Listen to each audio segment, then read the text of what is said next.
বিসমিল্লাহির রহমানির রহিম। আসসালামু আলাইকুম। কৃষি কথা ইউটিউব চ্যানেলে আপনাকে স্বাগতম। এই মুহূর্তে যে যেখান থেকে বসে আমার এই অনুষ্ঠান দেখছেন সবাইকে আন্তরিক শুভেচ্ছা জানিয়ে শুরু করছি আজকের প্রতিবেদন। দর্শক, আমরা প্রতিনিয়ত বিভিন্ন খামারে ভিজিট করে থাকি, বিভিন্ন হাসি যেমন ক্যাম্বেল, বেইজিং। আজকে আমি নতুন একটা খামারে আসি যেখানে তিনি ক্যাম্বেল হাসি কিন্তু পুরুষ হাঁস দিয়ে খামারটি করছেন। উনি ডিমের উৎপাদনে উনি বিগত দিনগুলোতে ক্যাম্বেল হাঁস দিয়ে খামার করছেন। এখন মূলত উনি ক্যাম্বেলই পুরুষ হাঁস দিয়ে খামার করছেন। কেন তিনি পুরুষ হাঁস দিয়ে খামার করলেন এবং পুরুষ হাঁসের লাভটা কীরকম এবং কীভাবে তিনি লাভবান হতে পারে সেই কথাগুলো শুনবো। শুনুন দর্শক, কথা না বাড়িয়ে শুরু করি আজকের প্রতিবেদন।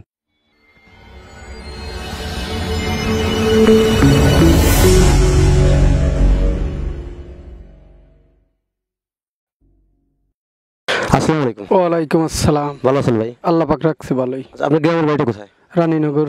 আপনার নাম কি? মোহাম্মদ সোহেল শেখ। শেখ। আপনি হাঁস পালন করার অভিজ্ঞতা কত বছরের?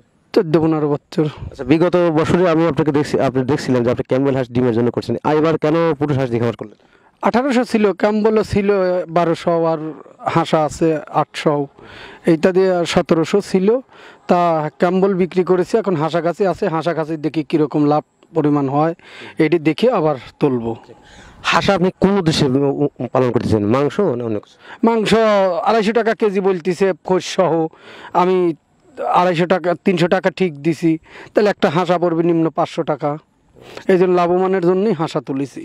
আমি এই যে যারা আবদ্ধ অবস্থায় হাঁস পালন করে ক্যাম্বেল হাঁস, তারা যদি ক্যাম্বেল পুরুষ হাঁস দিয়ে খামারটি করে তারা কি লাভবান হতে পারে মাংসের জন্য? হ্যাঁ, আল্লাহ ভরসা, মাংসের জন্য লাভবান হবে। ডিমের জন্য অনেকজন করে তো ক্ষতির সম্মুখীন হচ্ছে। আপনি কি মনে করেন, এদিকে আবদ্ধ অবস্থায় হাঁস ডিমের জন্য করা ভালো না খোলা বিলে করা ভালো? খোলা মেলে করাই ভালো। আবদ্ধ অবস্থায় পুরুষ হাঁস ক্যাম্বেল হাঁস দিয়ে ডিমের জন্য খামার করবে না পুরুষ হাঁস দিয়ে খামার করবে? না, হাঁস মহিলা দিয়ে করবে, ক্যাম্বেল দিয়ে করবে। তারা পুরুষ হাঁসটা এলো উপরি কামাই হওয়ার জন্য, এই জন্য পুরুষ হাঁসটা করবে। আপনারা এভারেজ বাচ্চা আনেন? এভারেজে বাচ্চা নেই। এখান থেকে 50% আছে পুরুষ বেড়ে, আর 50% হাসি বেড়ে। ধরেন 2000 আনলে 1000 মুরগি লাগাই, 1000 মোরগ লাগাই। এটা বিক্রি করার উপযোগী হয় কখন? 5 মাস। আপনি হাঁস যদি একটা 250 বা 300 টাকা পিছু বিক্রি হয় তাহলে কত করে সব বিক্রি করতেছেন? তাও 30,000 ধরেন বিক্রি হবে। সব মিলে আপনার এই 1000 হাঁসা যদি আপনার 3 মাস বা 3.5 মাস 4 মাস পরে বিক্রি করেন, এই করতে কি পরিমাণ খরচ হয়? খরচ হবে মোটামুটি 70,000। হ্যাঁ, তাহলে যদি আপনি 1000 হাঁস 3 লাখ টাকা বিক্রি করেন সেক্ষেত্রে 70,000, মাত্র 70,000 টাকা খরচ হবে। কেন এত কম খরচ কেন? ওই মুরগির সাথে তাল দিলি পরে এই দিয়ে একটু কম খরচ হয়ে যায়।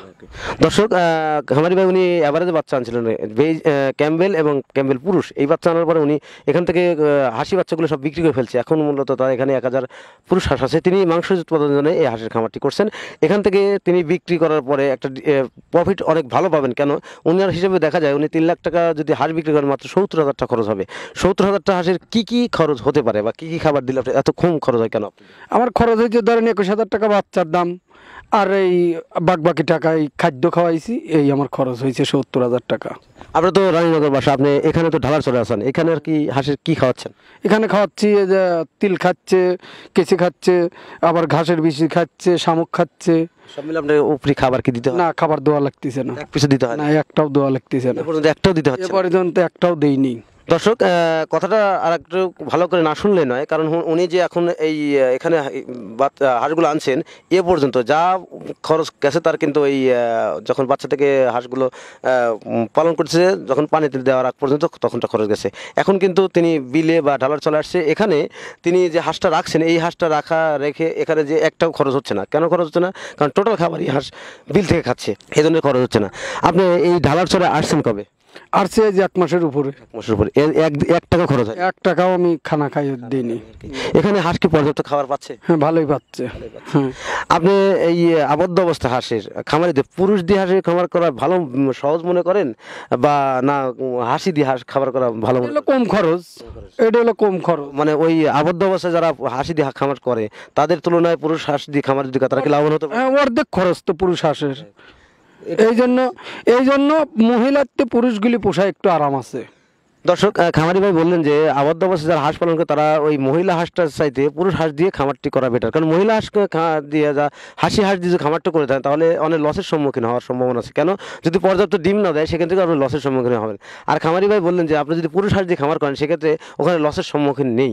কারণ একটা হাঁস 3 থেকে 3.5 মাস, সর্বোচ্চ 4 মাস পরে বিক্রির উপযোগী হয়ে যায়। তখন মাংস হিসেবে এই হাঁসটা বিক্রি করেন 250 থেকে 300 টাকা পিস মানে 3,000 সর্বোচ্চ 30,000 টাকা সহ সব মিলে যদি আপনি 1,000 হাঁস পালেন 3 লাখ টাকা সর্বোচ্চ 70-80,000 টাকা এটাই খরচ হবে, এর বেশি খরচ হবে না খামারির কথায়। আর তারপর ওনারা কিন্তু আবদ্ধ অবস্থায় খোলা বিলে করতে পছন্দ করে, যারা আবদ্ধ অবস্থায় পালন করে তাদের কিন্তু অনেকটা বেশি খরচ হবে। এই জন্য আর কি আবদ্ধ অবস্থায় করে দিলে আপনারা ডিমের জন্য না, মাংসের জন্য আপনি পুরো হাঁস দিয়ে খামারটি করতে পারেন, আমাদের এই খামারির উক্তি। তো দর্শক আর যে বন্ধুদের দেখাবে পরবর্তী ভিডিওতে, ততদিনে ভালো থাকেন, সুস্থ থাকেন, আল্লাহ হাফেজ, ধন্যবাদ।